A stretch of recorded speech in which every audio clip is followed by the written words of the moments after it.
Good day and welcome to Your Government in Action, a presentation of Bahamas Information Services. I'm Joy Burns-Roger. The governments of the Commonwealth of the Bahamas and the African Export-Import Bank, Afrexim Bank, have signed an agreement for the Bahamas to host the 31st Afrexim Bank annual meetings and the third edition of the Afro-Caribbean Trade and Investment Forum. The meetings will be held here in Nassau, Bahamas from June 12th to 14th of this year. Today's signing ceremony is an important first for the Bahamas, as well as for Africa-Caribbean relations. It reminds me of the profound potential buried within our diaspora that I spoke of just a few weeks ago at the Bank of Botswana. What I said, a potential shaped by our collective history, a bloodline of resilience, and a shared spirit that binds the African continent and the Bahamas.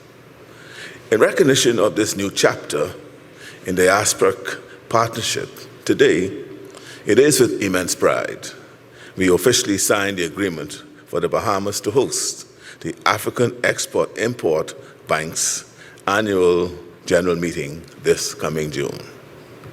Our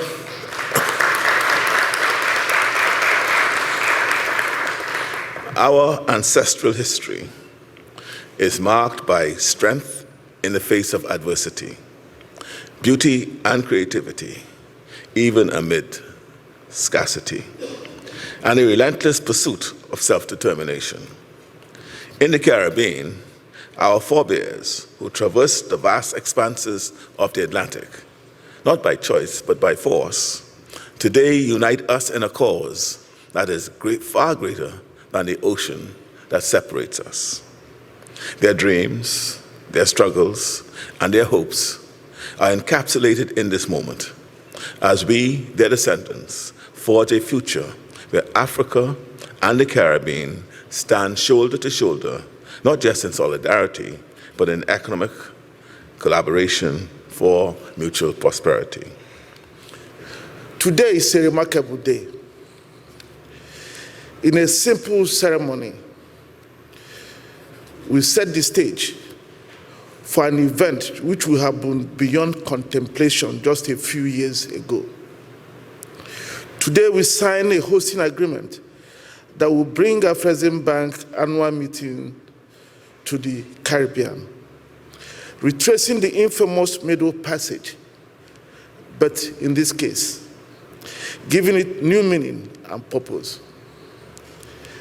By simple strokes of our pens, we will commit to an event that will solidify the partnership between Afrexim Bank and CARICOM states, a partnership that will form the platform for global Africa to take its destiny into its hands. I must thank you, Honorable Prime Minister, and your government for the warm reception my team and I have received since arriving in Nassau, and for your unwavering commitment to our shared goal of strengthening links between Africa and the Caribbean. I also thank you for your kind words expressed this morning. It is a reflection of a blossoming friendship and partnership. Thank you very much.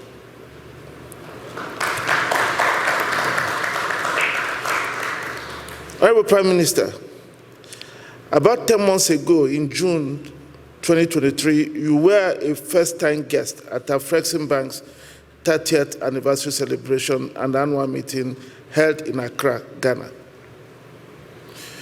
Today, we'll be signing an agreement to host the 31st annual meetings. It is an onerous responsibility you have willingly assumed, and which we sincerely appreciate and applaud.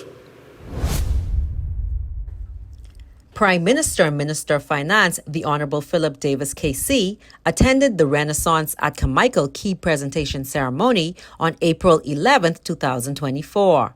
The Prime Minister stated that they unlocked not just doors, as his government handed over 28 keys during the ceremony. One of the greatest honors of being a Prime Minister is the ability to empower Bahamians directly.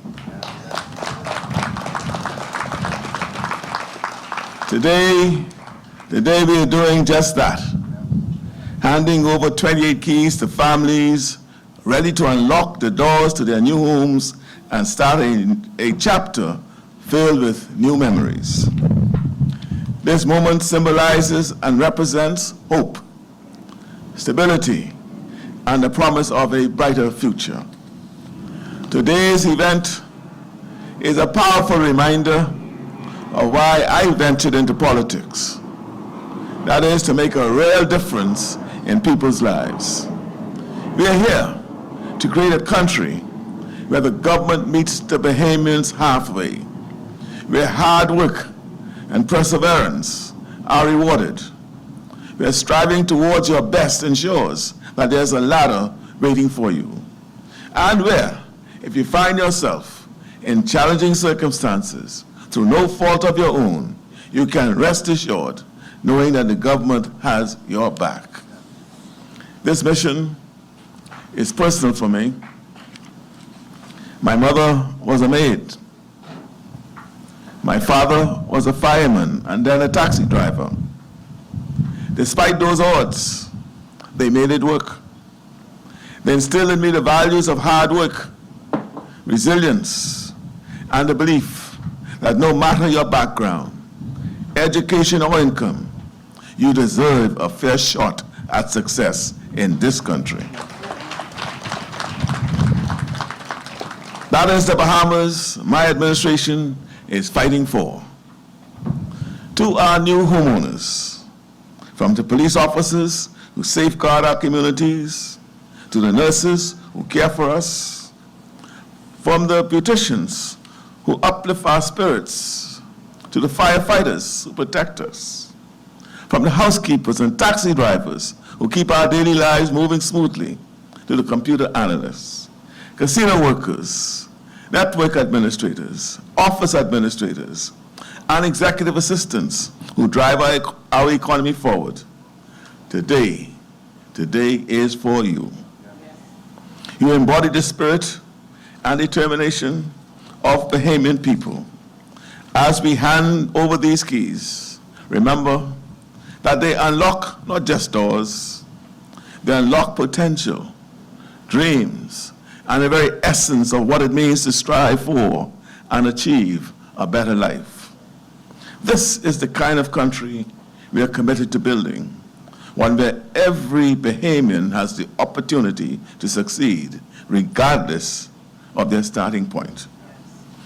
As we maintain our focus on reducing the cost of living and creating more opportunities for Bahamians, affordable home ownership is an essential component of our blueprint for a fairer and more prosperous Bahamas. At the heart of our administration's agenda is a commitment to ensuring that every Bahamian has access to affordable housing. Recognizing the hurdles first-time homeowners face, we implemented the First Homeowners Stamp Exemption, a crucial measure in our comprehensive housing strategy. By waiving VAT duties on conveyances and mortgages instruments, we make home ownership more affordable for first-time buyers. This, coupled with the increase in the exemption of VAT on homes valued up to $300,000 and offering VAT refunds on construction materials and services, underscores our dedication to this cause. These initiatives are policies that represent our direct investment into your future and our shared vision of a nation where every Bahamian has the opportunity to build and own a part of this beautiful archipelago. The Renaissance at Carmichael, more than anything, represents progress. For far too many years, we've had insufficient affordable housing opportunities to our people. But this administration, not only believes in homeownership as a fundamental building block in wealth generation, we also generally believe in facilitating the success of the Bahamian people. The straw market located over Paradise Island was officially reopened on Thursday, April 11, 2024, after major renovations. Minister of Works and Family Island Affairs, the Honorable Clay Sweeting, toured the market along with other government officials before bringing brief remarks. It's events like this where you see the culmination of what this administration is all about. Partnerships that create opportunities for Bahamians. Yesterday, I was with the Prime Minister where we was downtown, where we seen a Bahamian start a new brewery company. Then we went to on the dock where we seen a young Bahamian entrepreneur open not a fast food restaurant, but a restaurant with different spins on different types of food. A stew fish burger. I've had one of those before. But that is what it's all about. We did the tour for the straw market here on Paradise Island a few moments ago. And you could see the excitement. You could feel the energy in the air with the vendors seeing this new way of doing business. And as we grow in this country, partnerships with Atlantis and other companies, civil society, is what made things like this so great. They realize that this market has been suffering for some time. I pass here almost every day, and until a few weeks ago, and yesterday I really noticed a crowd of persons here at the straw market to spend some money with the vendors. And all business avenues, you heard from Bacchus how really business is my passion. But business is fed off of people that spend money. And the only way to do that is to create an environment where they want to do that. So we started with reimagining how this market would look. You've already heard about the Junkanoo and what that will mean, and the reconstruction of the straw market. But then you look at food vendors here. So when people want to come buy a soda or something, then they might spend some money inside the straw market. But the way and how we continue to empower our people, this is a step in the right direction.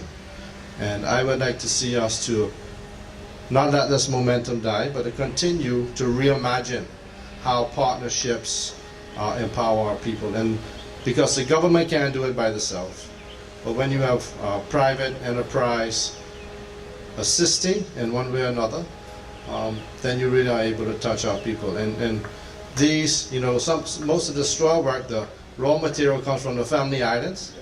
And so we can reimagine what straw markets would look like in the Family Islands as well. And I would like to see Mr. Roberts, I can say it publicly, a nice straw market in Eleuthera. But because we're launching Sweeting's Pond there, and I think that can be something where we can probably reimagine another experience with the National Trust and events like this, because at the end of the day, we come here, we have a function, we do the opening, and then we leave. But it's the vendors that be here every day, day in, day out. They still gotta pay. They still pay their rent, and why it might not seem like much money to us, to them, this is more than a way of life. People in the straw market that have sent their children to school, educated their children to become doctors and nurses and lawyers, and I don't know if any became a fisherman or not, but this is a way of life for them. This is how they feed their families. So for them, while we may come here for one day, this is their passion, and this is how they couldn't see doing anything other. I think Miss Miller told me she's been doing this from she was 17, and she told me her age, but I won't divulge that information. But it's been a good bit, and even days when they couldn't make money, they remained here at this market. So I want to thank all who's involved, all persons from the Ministry of Works, Atlantis, the Strong Market Authority and their team, and I look forward to bigger and better things in the future. Thank you. More of Your Government in Action when we return.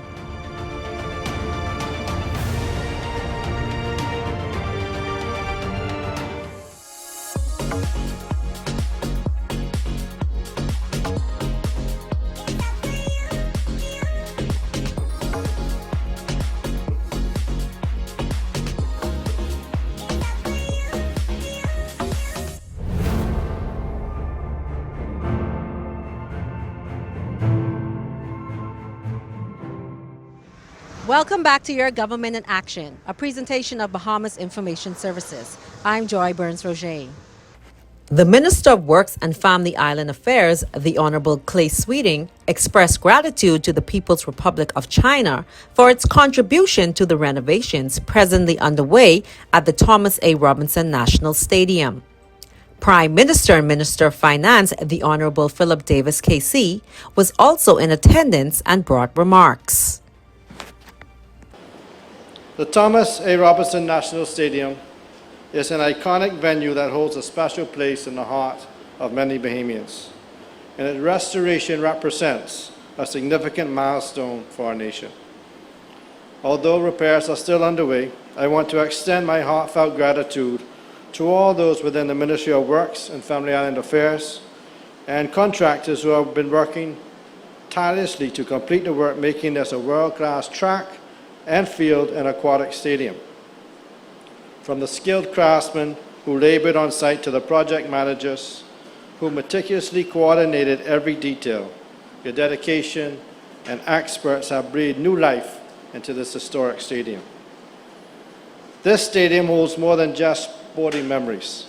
Established in 1981, it serves as a symbol of resilience and determination in the face of adversity.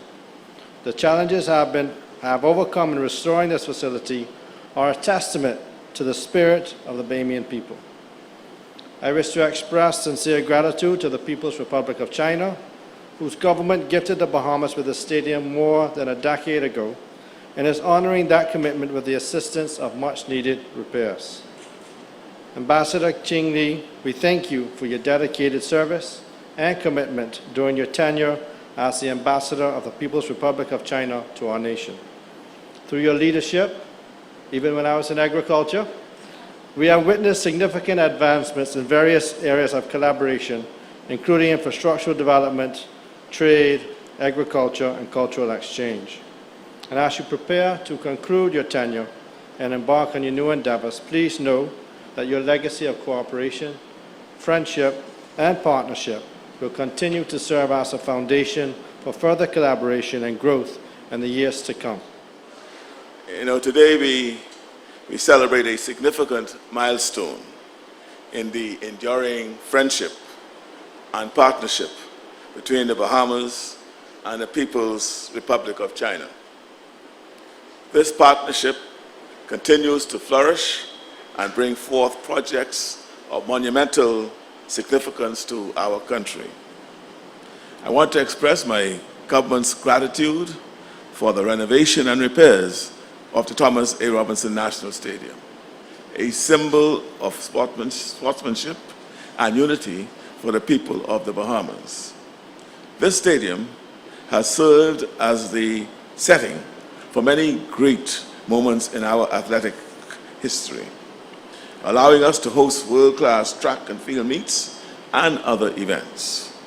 And there are even more exciting plans for the future as we embrace its potential to attract sports tourism and cultural events to our shores and serve as a venue to our own local and national events. Since its inception, the stadium's history and story has been one of ambition and aspiration, mirroring the spirit of who we are. However, time and the elements have taken their toll, necessitating a comprehensive renovation to restore its glory and enhance its capabilities to host world-class events. So, we can continue to provide a safe, comfortable, and inspiring environment for athletes, spectators, and the wider community. That is what this effort is all about. In December 2023, our shared vision took shape as the government of the Commonwealth of the Bahamas and the government of the People's Republic of China inked an implementation agreement for the renovation of the stadium.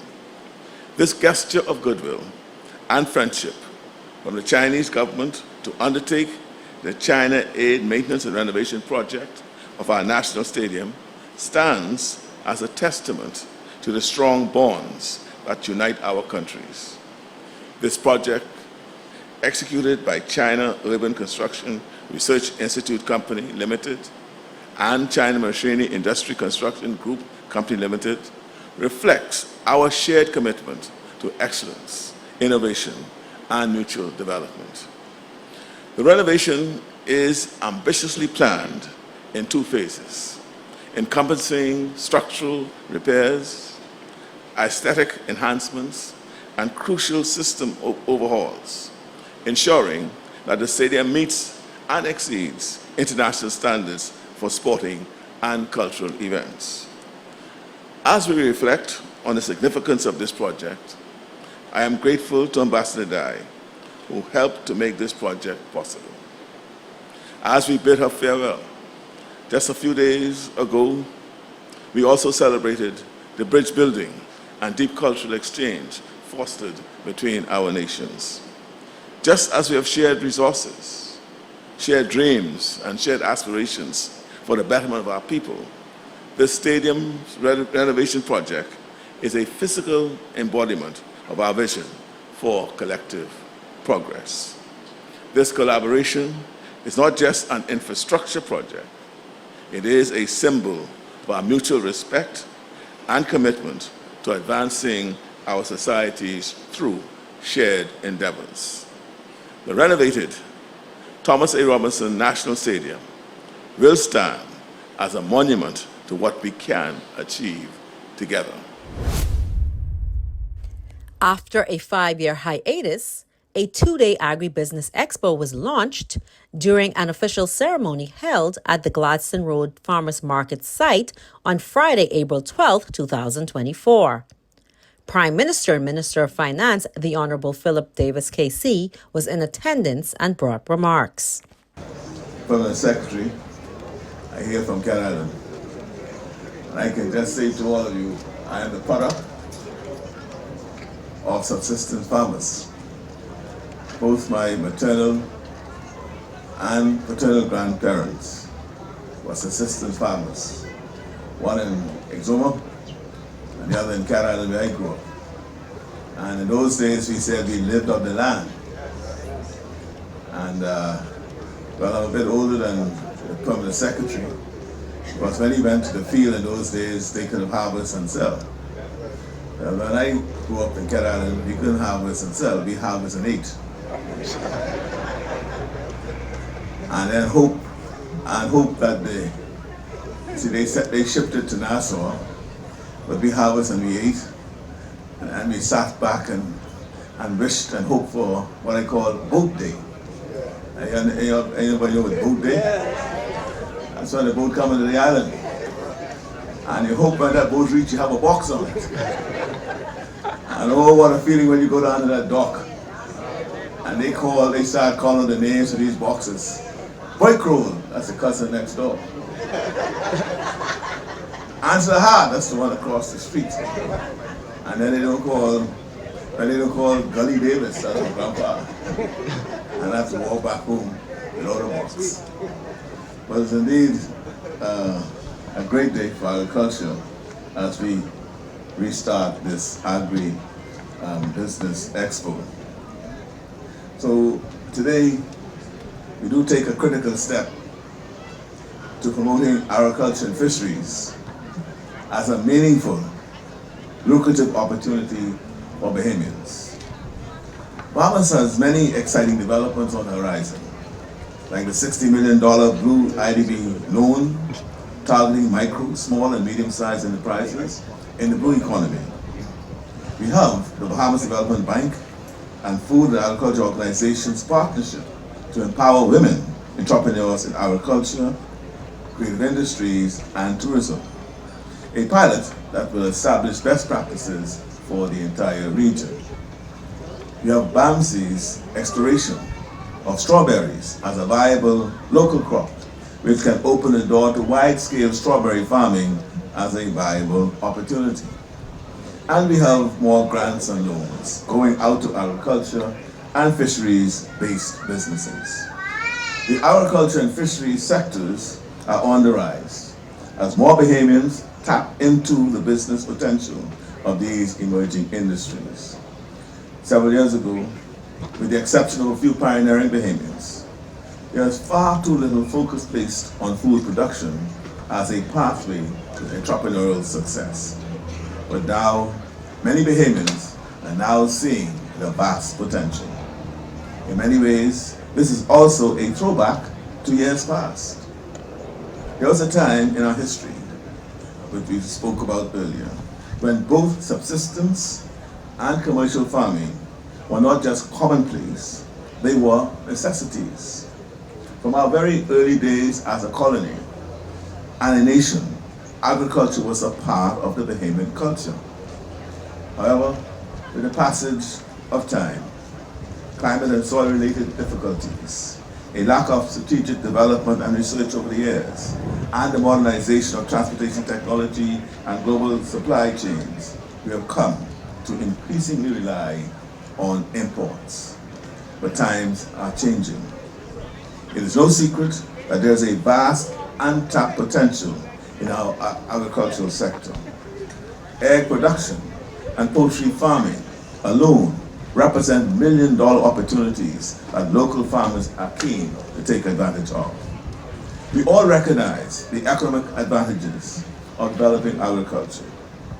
Passionate Bahamians have evangelized for years about the need to feed ourselves, and in many ways we will benefit. We can lower the food import bill, keeping more money in the country. We can bring more money into the economy through exports. We can lower the cost of food products at the grocery store, and we can provide expanded access to healthy, fresh produce and animal products grown right here in the Bahamas to promote healthier diets. I believe this is a future everyone gathered here today would like to see realized. It is a future that every Bahamian would like to see us make real progress towards. And there's no single stakeholder better positioned to facilitate our advancement towards agricultural growth than the government. My administration has committed to reducing the food import bill by 25% by 2025. To do that, we need to ensure that our packing houses and abattoirs are meeting the needs of local farmers, which we are actively working on. We committed to providing more training, technical support, and capital funding for agribusiness entrepreneurs and farmers, which we have started doing through the Small Business Development Center's farming-specific grants. But there is need for us to do even more. BAMSI has committed to do more as well. And that is all for the day. This has been Your Government in Action, a presentation of Bahamas Information Services. Join us every Tuesday evening as we continue to do what we do best, linking people and government.